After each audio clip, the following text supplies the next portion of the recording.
Отура берсең улуттук кызмат. Силер эми биз правбыз дейсиңер да баары бир. 86-га кирген апам өз эмгеги менен мына Аравандын центринде, сайдын жээгинде 3 этаж имарат салган. Капитальный строение.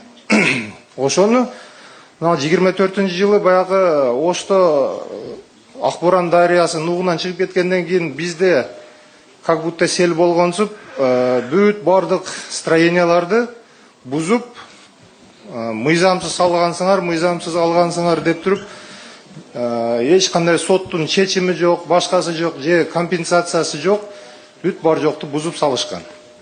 Биз сотко кайрылайлык десек, ошол кездеги жергиликтүү УКМКнын жетекчиси Жолдош деген Сагынбаев болсо керек фамилиясы.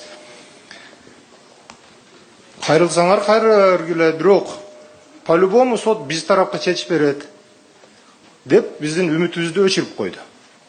Документтериңер бар беле? Бүт АПЗ, акт приемки, негизи Сен мындай кыл, Нурдан, Курулуш министрлиги. Отура берсең улуттук кызмат. Силер эми биз правбыз дейсиңер да баары бир.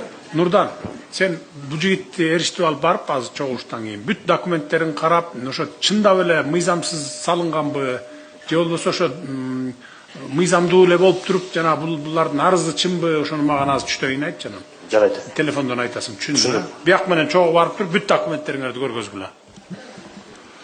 Рахмат. Üçüncü mikrofon. Assalomu alaykum.